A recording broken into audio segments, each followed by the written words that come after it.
الحمد لله وكفى وسلام على عباده الذين اصطفى أما بعد فأعوذ بالله من الشيطان الرجيم بسم الله الرحمن الرحيم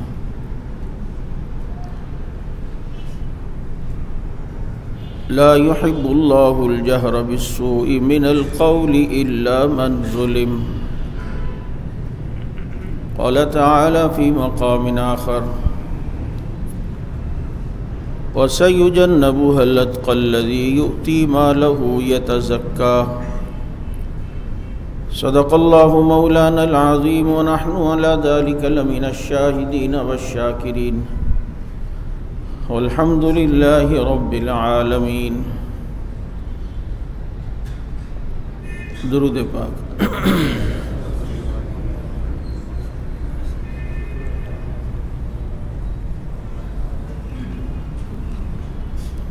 واجب الاحترام گزشتہ جمعہ آپ حضرات کے سامنے سیدنا ابو بکر صدیق رضی اللہ تعالی عنہ کی شان میں چند باتیں عرض کی تھیں. چونکہ اگلا مہینہ جمادی الثانی کا ہے اور اس کی 22 تاریخ خلیفہ اول خلیفہ بلا فصل یار غار یار مزار سیدنا ابو بکر صدیق رضی اللہ تعالیٰ عنہ کا یوم وفات ہے. اللہ رب العزت نے جو عظمتیں اور جو شان اور جو بلندیاں سیدنا ابو بکر صدیق رضی اللہ تعالیٰ عنہ کو دی ہیں، اس بات کا اندازہ کریں کہ مقام صدیقیت کیا ہے کہ مجدد الفسانی رحمۃ اللہ علیہ فرماتے ہیں کہ عکس نبوت کو صدیق کہا جاتا ہے. نبی کا عکس جو نبی، اور آپ کو پتہ ہے کہ عکس ہمیشہ جسم کے ساتھ ساتھ ہوتا ہے اور ساتھ ساتھ رہتا ہے، اور حقیقت میں صدیق عکس نبوت بن کر دکھا کے گیا کہ جہاں نبی نظر آئیں گے وہاں صدیق نظر آئے گا. قرآن میں دیکھیں تو اولئک الذین انعم اللہ علیہم من النبیین والصدیقین، نبی کے ساتھ صدیق ہے.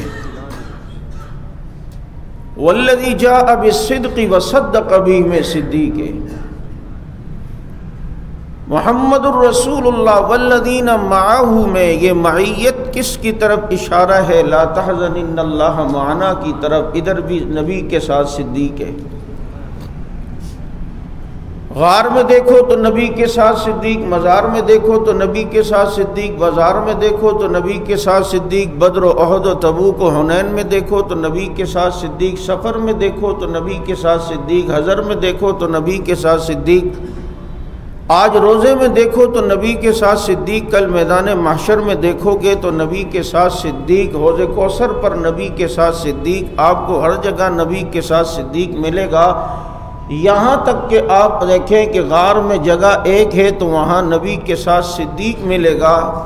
اور رسول اللہ صلی اللہ علیہ وسلم، آپ صلی اللہ علیہ وسلم سیدنا ابو بکر صدیق رضی اللہ تعالیٰ عنہ پر اعتماد کتنا کرتے تھے کہ ہجرت کا سیکرٹ جو سفر تھا اور اتنا حساس مسئلہ تھا، اس میں اگر رسول اللہ صلی اللہ علیہ وسلم نے اپنا رفیق سفر کسی کو بنایا ہے تو اسے صدیق اکبر رضی اللہ تعالیٰ عنہ کہتے ہیں. قرآن کریم کی 40 کے قریب آیات میں وہ پیش کر سکتا ہوں کہ جس کے شان نزول کا سبب سیدنا ابو بکر صدیق ہے رضی اللہ تعالیٰ عنہ. سیدنا ابو بکر صدیق رضی اللہ تعالیٰ عنہ کو قرآن کے تناظر میں دیکھیں. 2 آیات میں نے میٹروویل کے جلسے میں آپ کے سامنے رکھی تھی، جن میں ایک یہ تھی کہ اللہ رب العزت نے قرآن کریم کو جمع کرنے کا وعدہ کیا نبی سے کہ ان علینا جمعہ و قرآنا، کہ اس قرآن کو جمع کرنا ہمارے ذمہ ہے. اور جو ذمہ اللہ کے نبی صلی اللہ علیہ وسلم نے اللہ نے لیا وہ سیدنا ابو بکر صدیق رضی اللہ تعالی عنہ کے دور خلافت میں قرآن جمع ہوا تو پتہ چلا کہ اس کا مصداق ابو بکر تھے آپ دیکھیں خلافت کے متعلق جتنے بھی اشارے قرآن کریم نے دیے، نام کسی کا ذکر نہیں کیا۔ اس مسئلہ خلافت پر تفصیلی گفتگو تو انشاءاللہ ہو سکتا ہے اگلے جمعہ کروں، لیکن ایک بات یہ یاد رکھیں، قرآن کریم نے جو اشارے دیے وہ سیدنا ابو بکر صدیق رضی اللہ تعالیٰ عنہ کے حق میں قبول ہوئے اور وہ پورے ہوئے۔ یہ ایسے ہی ہے جیسے کہ نبی نے خیبر کے آخری ایام میں فرمایا کہ صبح میں جھنڈا ایسے شخص کو دوں گا کہ جو اللہ اور رسول سے محبت کرتا ہوگا۔ اب سب دیکھ رہے ہیں کہ نبی نے جو پیشن گوئی فرمائی ہے وہ کس کے حق میں قبول ہوتی ہے، کیونکہ خیبر کے تقریباً 9 کے قریب قلعے فتح ہو چکے تھے، آخری قلعہ حصن القموس وہ فتح نہیں ہو رہا تھا۔ چنانچہ رسول اللہ صلی اللہ علیہ وسلم نے فرمایا کل جھنڈا ایسے شخص کو دوں گا جو اللہ رسول سے محبت کرے گا، اس میں نام کسی کا نہیں ہے۔ بس دوسرے دن جب نبی نے جھنڈا حضرت علی المرتضیٰ رضی اللہ تعالیٰ عنہ کے ہاتھ میں دیا تو پھر پتہ چلا کہ جو پیشن گوئی نبی نے کی تھی وہ علی کے حق میں پوری ہوئی۔ اور سیدنا علی المرتضیٰ رضی اللہ تعالیٰ عنہ چونکہ خیبر میں آشوب چشم کے مریض تھے اور ان کی آنکھوں میں درد ہو رہا تھا، تو وہ باقی قلعوں کی فتوحات میں شریک نہیں ہوئے تھے۔ باقی قلعوں پر کسی پر ابو بکر صدیق، کسی پر حضرت عمر، کسی پر باقی صحابہ کرام رضوان اللہ علیہم اجمعین کی ڈیوٹی نبی نے لگائی تھی۔ تو اب یہ جو فیشن گوئی ہے حضرت علی المرتضیٰ رضی اللہ تعالیٰ عنہ کے حق میں پوری ہوئی۔ اسی طرح اللہ نے قرآن کریم میں اگر فرمایا وعد اللہ الذین آمنوا، کہ اللہ رب العزت نے ایمان والوں سے وعدہ کیا ہے کہ لَيَسْتَخْلِفَنَّهُمْ فِي الْأَرْضِ، کہ ان کو اللہ زمین میں خلیفہ بنائے گا۔ اب ادھر نام کسی کا نہیں ہے۔ اس آیت کی تفصیل میں نے کہا اگلے جمعہ ہوگی، لیکن ایک اشارہ دے رہا ہوں، اس میں نام کسی کا نہیں ہے۔ لیکن جب نبی کے بعد ابو بکر صدیق خلیفہ بنے تو پھر لوگوں کو پتہ چلا اچھا جو پیشن گوئی قرآن کریم نے کی تھی وہ صدیق اکبر کے حق میں پوری ہوئی۔ اسی طرح یہ قرآن کریم جمع کرنے کے متعلق مسئلہ کہ رسول اللہ صلی اللہ علیہ وسلم پر وحی آتی، نبی تیز جلدی اسے دہراتے کہ میں بھول نہ جاؤں۔ اللہ نے کہا محبوب لا تحرک بھی لسانک لتعجل بھی، آپ زبان کو جلدی حرکت نہ دیجئے، آپ یہ نہ سمجھیے کہ یہ قرآن کریم ضائع ہوگا، بلکہ ان علینا جمعہ قرآنا، اس قرآن کا جمع کرنا یہ اللہ رب العزت نے اپنے ذمہ لے لیا ہے۔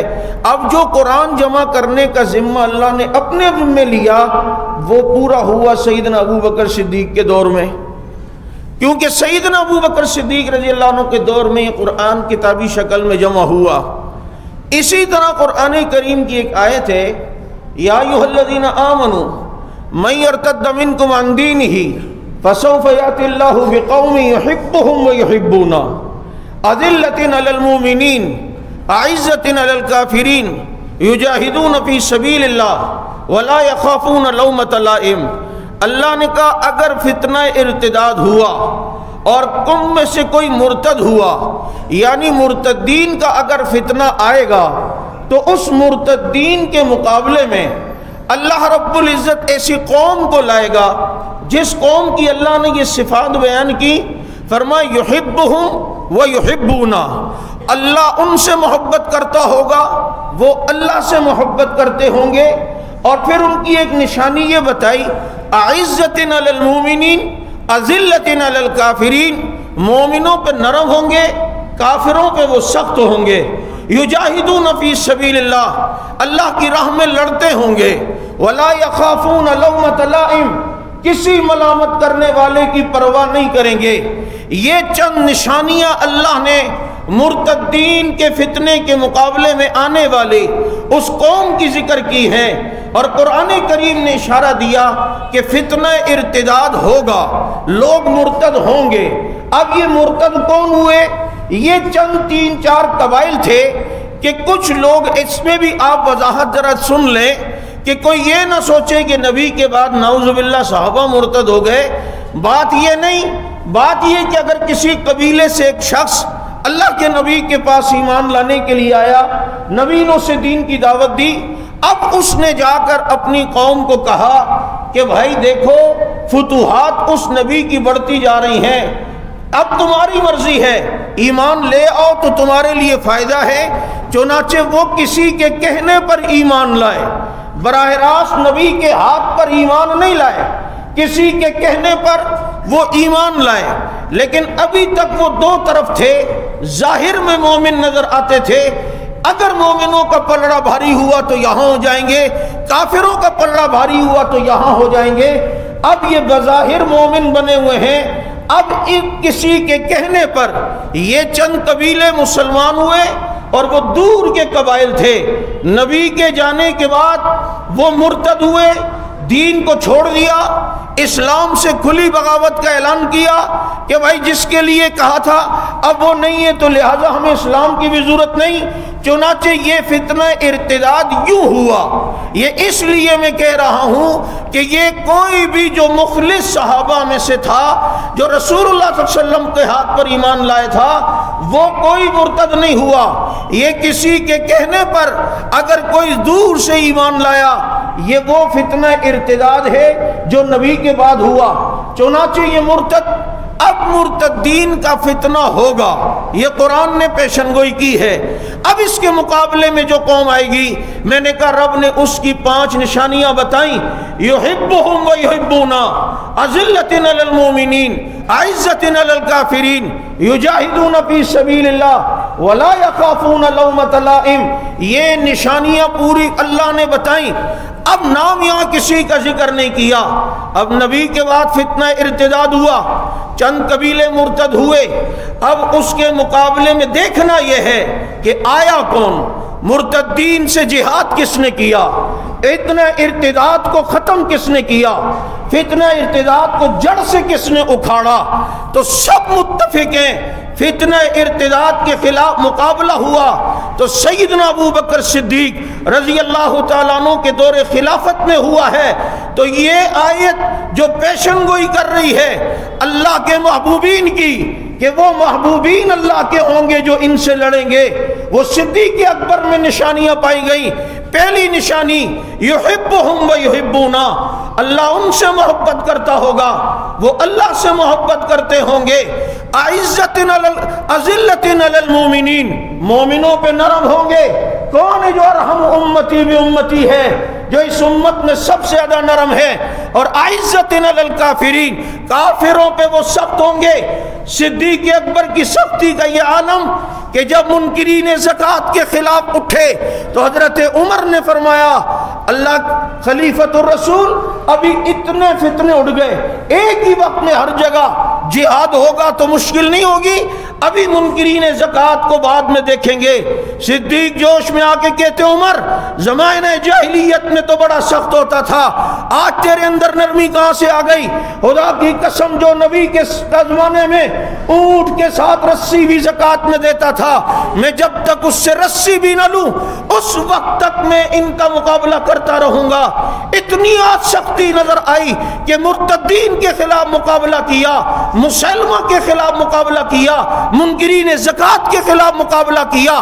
سب سے پہلے روم کی طرف لشکر جس کے دور میں روانہ ہوا ہے وہ سیدنا ابو بکر صدیق کے دور میں، یہ فرمایا کہ اذلۃ علی المؤمنین اعزۃ علی الکافرین یجاہدون فی سبیل اللہ ولا یخافون لومۃ لائم، اللہ کی راہ میں جہاد کرتے ہوں گے، کسی ملامت کرنے والے کی پرواہ وہ نہیں کریں گے، دین کے معاملے میں کسی کی پرواہ نہیں کریں گے، ان کے نزدیک سامنے مقدم دین ہوگا۔ یہ پیشن گوئی اگر کسی کے حق میں پوری ہوئی ہے اسے دنیا ابو بکر صدیق کہتی ہے رضی اللہ تعالی عنہ۔ قرآن کریم سے آپ دیکھیں سیدنا ابو بکر صدیق کا مقام، اور جب یہ آیت آئی نا والعصر ان الانسان لفی خسر، قسم ہے زمانے کی یہ انسان خسارے میں ہے، یہ انسان خسارے میں ہے، الا الذین آمنوا۔ تو غالباً ابن عساکر کی روایت ہے کہ نبی نے فرمایا الا الذین آمنوا سے مراد ابو بکر صدیق ہے، کہ یہ انسان خسارے میں، لیکن جو ایمان لایا وہ خسارے میں وعامل الصالحات اور نیک عمل کیا وہ خسارے میں، ورنہ ایمان کے بغیر اور عمل صالح کے بغیر تو زندگی خسارے میں۔ جبھی تو ایک بزرگ کہتے ہیں میں نے والعصر کی تفسیر ایک برف والے سے سمجھی کہ وہ شام کو برف بیچ رہا تھا اور لوگوں سے کہہ رہا تھا لوگوں میری برف خرید لو ورنہ میرا سرمایہ ضائع ہو جائے گا، اسے کسی طرح جا کے خریدو، پانی میں استعمال کر لو، شربت بنا لو، لسی بنا لو، ورنہ اس کا کام ہے پگھلنا، یہ پگھل جائے گی، میرا سرمایہ ضائع ہو جائے گا۔ وہ کہتے ہیں مجھے وہاں سمجھ میں آئے کہ ہماری زندگی بھی یوں ہی پگھل رہی ہے اور برف کی طرح جا رہی ہے، اسے کہیں استعمال کر کے قیمتی بنا لو تو یہ قیمتی بن جائے گی، ورنہ یہ زندگی کا کام ہے پگھلنا، صبح پگھل رہی ہے شام پگھل رہی ہے، اور صبح ہوتی ہے شام ہوتی ہے، زندگی یوں ہی تمام ہوتی ہے۔ تو اس آیت میں جو الا الذین آمنوا، تو مفسرین کہتے ہیں اس سے مراد ابو بکر صدیق ہے جن کا یوم وفات جمادی الثانی کی کون سی تاریخ، کون سی، اور مقام صدیقیت دیکھو۔ جب یہ آیت آئی نا ان اللہ و ملائکتہ یصلون علی النبی، کہ اللہ اور اس کے فرشتے نبی پر درود بھیجتے ہیں، اللہ اور اس کے فرشتے۔ اللہ کا درود بھیجنے کا کیا مطلب؟ اللہ کے درود بھیجنے کا یہ مطلب تھوڑی کہ اللہ بھی اللہم صلی علی کہتے ہیں، ہر ایک کا معنی الگ ہوتا ہے، ایک لفظ کسی کے ساتھ منسوب ادھر معنی الگ ہوگا، اس کے ساتھ ادھر معنی الگ ہوگا، بات سمجھ آ رہی ہے؟ اللہ کا درود بھیجنا یہ ہے کہ اللہ نے جو قرآن میں جگہ جگہ نبی کی تعریف کی، یہ اللہ کا درود ہے۔ نبی کی زلفوں کو واللیل کہا، یہ اللہ کا درود ہے۔ نبی کے چہرے کو والضحیٰ کہا، یہ اللہ کا درود ہے۔ نبی کے سینے کو الم نشرح کہا، یہ اللہ کا درود ہے۔ نبی کی آنکھوں کو ما زاغ البصر کہا، یہ اللہ کا درود ہے۔ نبی کے سینے کو الم نشرح کہا، یہ اللہ کا درود ہے۔ نبی کے اخلاق کو انک لعلی خلق عظیم کہا، یہ اللہ کا درود ہے۔ اور فرشتوں کا درود یہ کہ وہ نبی کے لیے دعائیں کرتے ہیں، اور مومنوں کو کہا کہ یا ایھا الذین آمنوا صلوا علیہ وسلموا تسلیما، تم بھی اپنے نبی پر درود و سلام پڑھو۔ چنانچہ جب یہ آیت آئی تو سیدنا ابو بکر صدیق رضی اللہ تعالیٰ عنہ نے فرمایا اللہ کے نبی ہمیں تو حکم دیا اللہ نے کہ آپ پر درود بھیجیں، آپ پر رحمتوں کی دعائیں کریں، ہم مومنوں کا کیا ہوگا؟ تو اس پر قرآن کی یہ آیت آ گئی هو الذی یصلی علیکم وملائکتہ لیخرجکم من الظلمات الی النور۔ ہاں یہ وہ ذات کہ وہ اور اس کے فرشتے رحمت بھیجتے ہیں ان پر کہ جو ان ایمان والوں پر کہ جو روشنی کی طرف آئے اندھیروں سے نکل کر۔ اب اس آیت میں جن پر اللہ رب العزت نے رحمت کا ذکر کیا تو اس وقت جو کم ضمیر مخاطبین کی ہے اس وقت مومن کون تھے؟ صحابہ۔ کون تھے؟ صحابہ۔ اب اس آیت کے نزول کا جو سبب بنا وہ سیدنا ابو بکر صدیق رضی اللہ تعالیٰ عنہ۔ کون؟ اور ایک اور آیت قرآن کریم کے چھٹے پارے کی پہلی آیت لا يحب اللہ الجہر بالسوء من القول الا من ظلم، کہ حضرت صدیق اکبر رضی اللہ تعالیٰ عنہ کو کوئی شخص کوئی سخت جملے کہہ رہا تھا، یہ خاموشی سے سنتے جا رہے تھے، وہ کہتا جا رہا تھا خاموشی سے سنتے جا رہے تھے، آخر اس نے کوئی زیادہ ہی سخت جملہ کہا تو ابو بکر صدیق نے اسے جواب دے دیا۔ تو مفسرین نے لکھا ہے اس آیت کا شان نزول کہ اللہ کے نبی صلی اللہ علیہ وسلم نے فرمایا کہ ابو بکر جب تک تم خاموش تھے تمہاری طرف سے فرشتہ جواب دے رہا تھا، اب جب تم نے بیچ میں بولا تو اب اس فرشتے نے جواب دینا چھوڑ دیا۔ اس پر قرآن کریم کی آیت آئی کہ جس پر ظلم ہو تو وہ بول سکتا ہے، وہ اس بات کا اظہار کر سکتا ہے، اس آیت کا شان نزول کا سبب بھی بنا ہے تو ابو بکر صدیق۔ پھر اس سے یہ بھی پتہ چلا کہ آدمی اگر خود کسی سے بدلے کی نہ ٹھانے نا تو اللہ خود اس کے لیے انتظام کرتا ہے۔ ایک غیبی نظام ہے، آپ کے سامنے بھی روزانہ کے یہ معاملات ہیں کہ جو کسی کے در پہ پڑا رہتا ہے اور اس کو بدنام کرنے کی سازشیں کرتا ہے، یا خاندان میں، پھر ایسا ہوتا ہے کہ وہ خود کچھ عرصے بعد شکنجے میں ضرور پکڑا جاتا ہے۔ جب تک بندہ جواب نہ دے تو فرشتہ اس کی طرف سے مقابلہ کر رہا ہوتا ہے۔ اس آیت کے شان نزول کا سبب بھی بنا تو کون؟ بولو، سیدنا ابو بکر صدیق رضی اللہ تعالیٰ عنہ۔ اور قرآن کریم نے جو سورہ فاتحہ میں فرمایا اہدنا الصراط المستقیم، ہم جو اللہ سے ہر نماز میں دعا کرتے ہیں کہ ربا ہمیں سیدھے راستے پہ چلا، اور جو سیدھے راستے پہ ہیں تو اس کا مطلب ہے سیدھے راستے پر استقامت عطا فرما۔ اب یہ سیدھا راستہ کون سا ہے؟ الصراط الذین انعمت علیہم، ان کا راستہ جن پر تیرا انعام ہوا، جن پر تیرا انعام ہوا۔ یعنی ہم قرآن میں انعام یافتہ لوگوں کا راستہ مانگتے ہیں۔ اب قرآن کریم کی دوسری آیت بتاتی کہ انعام یافتہ کون ہے، تو فرمایا اولئک الذین انعم اللہ علیہم من النبیین والصدیقین، من النبیین والشہداء والصالحین۔ تو یہاں نبیوں کے بعد اگر بلا فصل کسی مقام کو ذکر کیا ہے تو مقام بولو مقام صدیقیت کو ذکر کیا ہے۔ قیامت تک صدیق آتے رہیں گے، لیکن صدیق اکبر ایک ہی ہے، صدیق اکبر ایک ہے۔ صدیق دنیا میں آئیں گے، مقام صدیقیت پائیں گے، لیکن ان کا جو امام ہے، مقتدا ہے، پیشوا ہے، صدیق اکبر وہ ایک ہے۔ اور یہ وہ صدیق ہے کہ جسے خود قرآن نے صدیق کہا، والذی جاء بالصدق وصدق بھی۔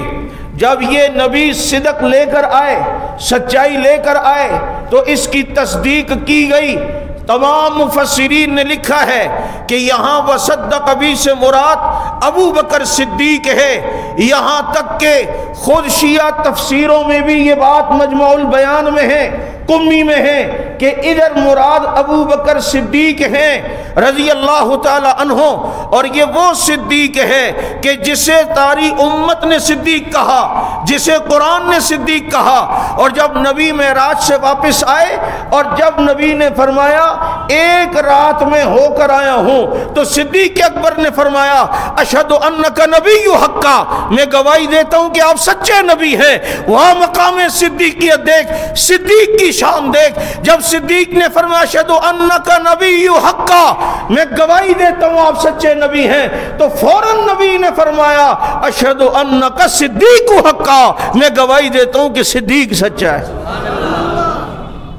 ساری دنیا اشہد ان محمد رسول اللہ کہہ کر نبی کی رسالت کی شہادت دیتی ہے، اور نبی صدیق اکبر کی صداقت کی شہادت دے رہے ہیں۔ حضرت علی انہیں صدیق کہہ رہے ہیں، تمام صحابہ انہیں صدیق کہہ رہے ہیں۔ صدیق صدیق ہے، صدیق ہے۔ اور قرآن نے بلا فصل کسی کو ذکر کیا تو وہ صدیق اکبر رضی اللہ تعالیٰ عنہ کے مقام صدیقیت کو ہر جگہ میں نے شروع میں کہا تھا کہ مجدد الفسانی نے عجیب بات لکھی کہ نبوت کے سائے کا نام ابو بکر صدیق ہے۔ نبی کے جو ساتھ ساتھ رہے ہر موقع پر، ہر لمحہ، ہر جگہ، یہاں تک کہ میں ایک جملہ کہا کرتا ہوں نا، غار میں نبی کے ساتھ 3 دن نبی کی اکیلے زیارت کرنے کا شرف کسی کو حاصل ہوا ہے تو ابو بکر صدیق۔ کیا مقام ہے، کیا شان ہے، کیا بلندی ہے۔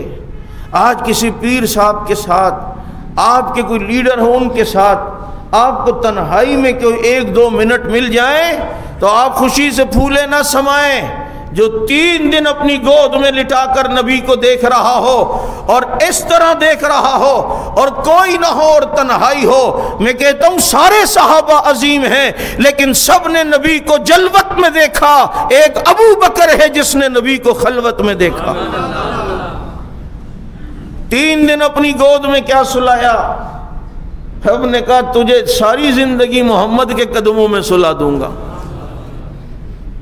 اور میں یہ بھی ایک بات کہتا ہوں کہ مردے کو قبر میں لٹانے کا سنت طریقہ یہ ہے کہ اسے کروٹ پہ لٹایا جائے، اسے یوں چت لٹا کے خالی قبلے کی طرف منہ پھیرنا یہ نہیں۔ آج کتنے قبرستان میں مردے ہیں وہ غیر سنت کے علاوہ سوئے ہوئے ہیں، بالکل کروٹ کے بل، اس کا پیٹ بھی مردے کا قبلے کی طرف ہو، سینہ بھی قبلے کی طرف ہو، چہرہ بھی قبلے کی طرف ہو، یوں لٹانا سنت ہے۔ اب دیکھو نبی کے ساتھ بلا فصل نبی کے سینے کے بالکل سیدھ میں ابو بکر صدیق رضی اللہ تعالیٰ عنہ کا چہرہ ہے، اور ابو بکر کے سینے کی سیدھ میں حضرت عمر رضی اللہ عنہ کا چہرہ ہے۔ تو اب ابو بکر یوں کروٹ کے بل سوئے ہوئے ہیں۔ آج کراچی میں دفن ہونے والا اس کا چہرہ قبر میں بیت اللہ کی طرف ہوتا ہے، مدینے میں سونے والا اس کا چہرہ بیت اللہ کی طرف ہوتا ہے، کربلا میں جو سوئے ان کا چہرہ بیت اللہ کی طرف ہے، بدر و احد و تبوک میں سو رہے ہیں ان کا چہرہ قبر میں بیت اللہ کی طرف ہے۔ پوری کائنات میں ایک ہی شخص ایسا ہے کہ جو قبر میں سو رہا ہے اور اس کا چہرہ بیت اللہ کی طرف بھی ہے اور اس کا چہرہ رسول اللہ کی طرف بھی ہے۔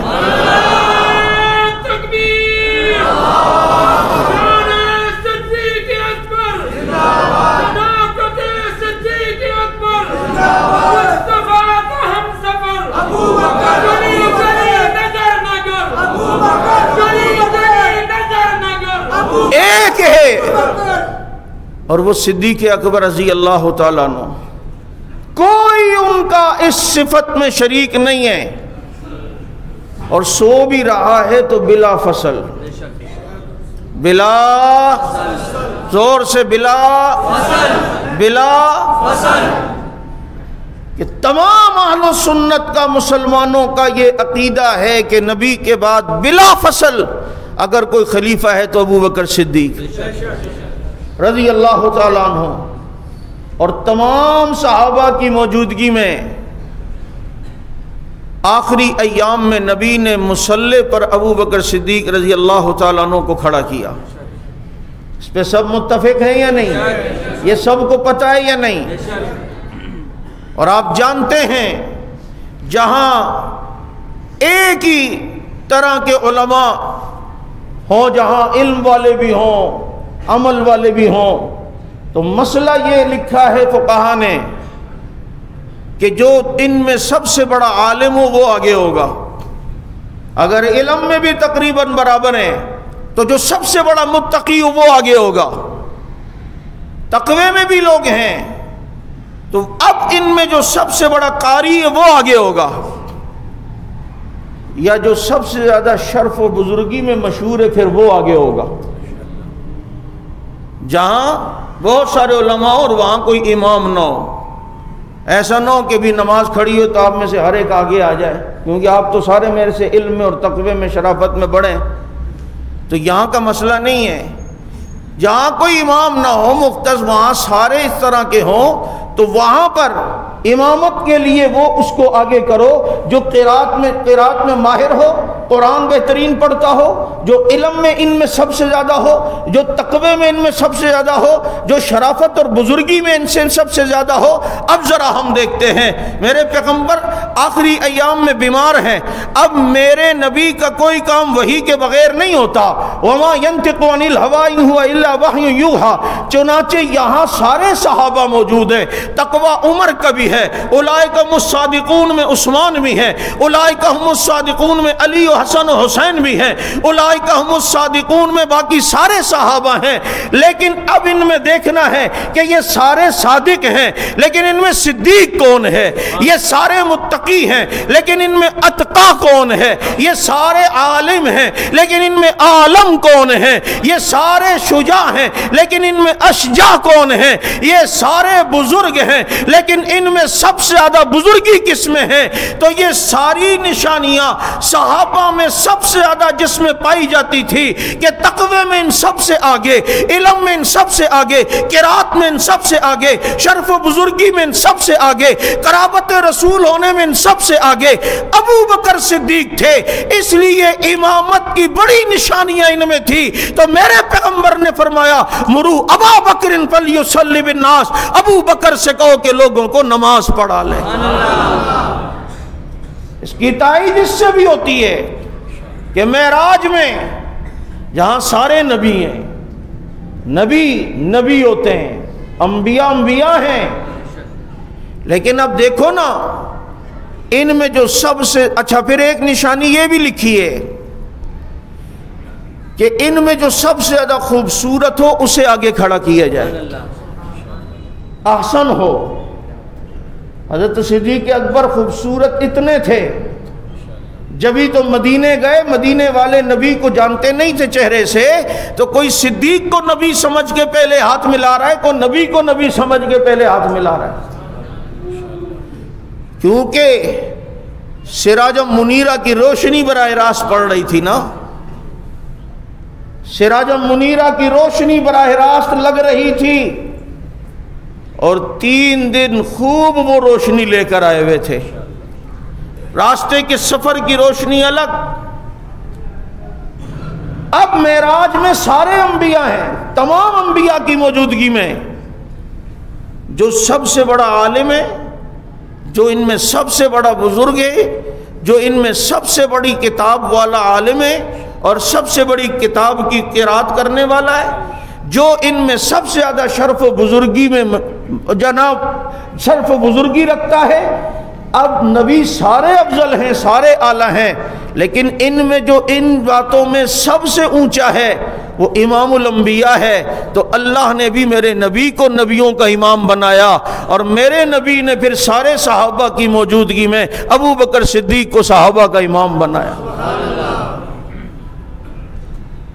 یہ مقام ہے، اسی لیے صحابہ کرام نے جب ابو بکر صدیق کو مشورے کے ساتھ خلیفہ چنا نا، تو اس میں پہلی دلیل یہ دی گئی کہ جس کو نبی نے ہمارے مقابلے میں امامت میں آگے کیا ہے، تو پھر امت کی امامت کی بھاگ دوڑ سنبھالنے کے لیے بھی صدیق اکبر کو آگے ہونا چاہیے۔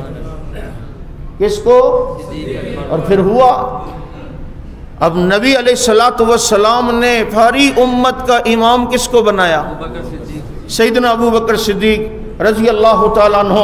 اپنے اندر بے شمار فضائل رکھتے ہیں، دنیا اس کا احاطہ نہیں کر سکتی، مقام صدیقیت کا تصور نہیں کر سکتی کہ اللہ رب العزت نے کیا شان اور کیا بلندیاں حضرت صدیق اکبر رضی اللہ تعالیٰ عنہ کو نصیب کی ہیں۔ میرے دوستو، کفر کی تمام رسموں کو ختم کیا، مختصر سے وقت میں 2.5 سال خلیفہ رہے۔ ذرا کارنامہ دیکھو، اس 2.5 سال کے مختصر عرصے میں ایک بندے کو 5 وقت نمازیں بھی پڑھانی ہیں، اسے رات کو پہرے بھی دینے، غریبوں کا کام بھی کرنا ہے، راتوں کے خدمت بھی کرنی ہے۔ اور خدمت کا یہ حال ہے کہ وقت کا خلیفہ ہے۔ حضرت عمر کے دور میں جب صدیق اکبر کا انتقال ہوا تو حضرت عمر خلیفہ بنے، انہوں نے فرمایا ابو بکر جو جو کام کرتے تھے مجھے بتانے۔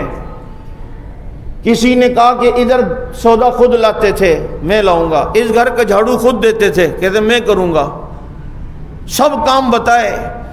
ایک نے کہا عمر ابو بکر ایک کام وہ کرتے تھے جو اللہ اور ابو بکر کو معلوم ہے، اس دکان سے حلوہ لیتے اور اس گلی میں چلے جاتے اور گلیوں میں چلے جاتے اور پیچھے کسی کو آنے نہیں دیتے تھے، اب پتہ نہیں کہاں لے کے جاتے ہمیں نہیں پتا۔ حلوہ لیا حضرت عمر نے، ربا جب میں ابو بکر کے نقش قدم پہ چلنا چاہتا ہوں تو پھر مجھے اس گھر تک پہنچا، گلی میں نکلے اور گھروں کی بیچارگی دیکھتے رہے، ایک گھر کے دیکھا تو اس کی قسم پرسی کو دیکھ کر اندازہ ہوا بصیرت فاروقی کوئی کم تھی کہ شاید یہی ہو۔ دروازے پہ دستک دی، جی کون؟ کہا حلوہ لایا ہوں۔ کہا اتنی دیر کر دی؟ جب اندر گئے تو ایک معذور، پاؤں سے معذور، آنکھوں سے نابینا، اس کے جسم پہ کئی مرض۔ حضرت عمر گئے اور کہا کہ جناب منہ کھولو۔ اس نے منہ کھولا تو تڑپ گیا اور کہتا ہے ہائے، کوئی نیا آیا جسے حلوہ کھلانے کا طریقہ بھی نہیں آتا۔ کہا اللہ تو اسے جزائے خیر دے، وہ تو چلا گیا، مجھے کیا پتا وہ کیسے حلوہ کھلاتا تھا۔ کہا پہلے اپنی زبان پہ ٹھنڈا کرتا تھا، پھر میری زبان پہ رکھتا تھا۔ حضرت عمر کہنے لگے اللہ تعالیٰ ابو بکر کو جزائے خیر دے، اپنے بعد والے کو مشقت میں ڈال گیا ہے۔ یہ ہیں وقت کے حکمران۔ آج ہمارے والے کسی ووٹروں سے ہاتھ جب ملاتے ہیں تو پھر بعد میں جا کے سینیٹائزر سے یا ڈیٹول سوپ سے 10 مرتبہ ہاتھ دھوتے ہیں کہ غریب سے ہاتھ ملا کے آئے ہوں، جراثیم نہ لگ جائیں۔ کوئی محبت، کوئی ہمدردی اپنی عوام سے نہیں ہے، کچھ بھی نہیں، یہ یاد رکھنا۔ اس لیے میں اتنا بتانا چاہتا ہوں، آگے 25 دسمبر آ رہی ہے، عیسائیوں کا کرسمس ڈے ہوتا ہے، اور بہت سے ہمارے ووٹنگ کے ووٹر کے چکر میں کہ جناب مجھے ووٹ ملیں گے، اب تو آگے ہیں بھی بلدیاتی الیکشن قریب، تو جائیں گے عیسائیوں کی عبادت گاہ میں، کیک بھی کاٹیں گے پتنی، اور مذہبی تہوار میں شریک ہوں گے۔ دیکھو بھائی مسئلہ ہے، اگر کسی اسلامی ریاست میں جزیہ دے کر اگر یہ کفار رہتے ہیں تو اسلامی حکمران کی ذمہ داری ہے ان کی حفاظت کرنا، ان کے جان مال عزت کی حفاظت کی حاکم وقت کی ذمہ داری ہے۔ لیکن یہ کسی طور پر بھی شریعت نے اجازت نہیں دی کہ ان کی مذہبی رسومات میں شریک ہوا جائے۔ ایسا تھوڑی ہے کہ ہندوؤں کی ہولی آئے تو ان کے ساتھ ہو گئے، ان کی دیوالی آئے تو ان کے ساتھ ہو گئے، کرسمس آیا تو ان کو ہیپی کرسمس جو ہے میسج کیے جا رہے ہیں۔ اور کرسمس کا معنی تو بعض میں لکھا ہے کہ ان کے ہاں معنی یہ ہے کہ جناب اللہ نے بچہ جنا، یعنی ان کے ہاں تو عیسیٰ علیہ السلام اللہ کے بیٹے ہیں، اور مسلمان بھی اپنے منہ سے ایسے کفریہ بات کرتے ہیں۔ کسی کی مذہبی رسومات میں شریک ہونا جائز نہیں ہے۔ ٹھیک ہے اہل کتاب کے ساتھ لین دین معاملات یہ صحیح ہے، لیکن مذہبی رسومات میں شریک ہونے کی اجازت شریعت نے بالکل نہیں دی ہے۔ اتنا نہ گرو کہ جناب پھر ادھر جا کر شریک ہو رہے ہیں، اور پھر بعض تو ماشاءاللہ وہ ہندوؤں کے بتوں کے اوپر پتہ نہیں دودھ یوں یوں گھما کے اور پتہ نہیں کیا کیا کر کے، سارے ڈرامے آپ نے دیکھے ہوں گے ویڈیوز میں۔ کیوں اپنے ایمان کو خراب کر رہے ہو؟ یہ ہندوؤں کی ہولی ہو رہی تھی نا، رنگ پھینک رہے تھے، ایک مسلمان وہاں سے ہندوستان میں تھا، جا رہا تھا، ایک گدھا کھڑا ہوا تھا، اس نے اپنے منہ میں پان لیا ہوا تھا، اس کی پچکاری جو ہے نا گدھے پہ پھینکی اور کہا کہ تجھ سے کوئی ہولی نہیں کھیلتا، میں کھیلتا ہوں، اور اسے اپنے پان کی پیک سے رنگدار کیا۔ حضرت شیخ نے فوائد الفات میں لکھا ہے اس حرکت کی وجہ سے اللہ نے اسے مرتے وقت ہندو مذہب پہ موت دی ہے۔ من تشبہ بقوم فہو منہم۔ اس لیے کسی کی مذہبی رسومات میں شریک نہیں ہو سکتے۔ اور پھر مسلمان سارے رسوماتوں میں آگے دیکھو ہیپی نیو ایئر آ رہا ہے، یہ سب سے زیادہ یعنی بیگانے کی شادی میں عبداللہ دیوانہ ہیپی نیو ایئر، کبھی اس نے تمہارے یکم محرم کو ہیپی نیو ایئر کے طور پہ منایا ہے؟ کبھی وہ تمہارے مذہبی رسومات میں شریک ہوئے؟ کبھی یورپ میں دیکھا ہے کہ عید الفطر میں عیسائیوں نے بھی اور کرسچنوں نے بھی اور جناب کفار نے بھی نئے کپڑے بنائے ہو؟ عید الاضحیٰ میں چلو انہوں نے بھی کوئی بکرا نہیں تو کوئی مرغی ذبح کی ہو۔ ایک یہی ہے ویلنٹائن ڈے آئے گا پھول اس کے ہاتھ میں ہوگا، فلاں ڈے آئے گا ساری چیزیں اس کے ہاتھ میں ہوگی۔ اس لیے یاد رکھو اپنے دل میں ایمان کو مضبوط رکھو، ایمان ہی ہے جس کو بچا کر دنیا سے آدمی جائے تو کامیاب ہوگا۔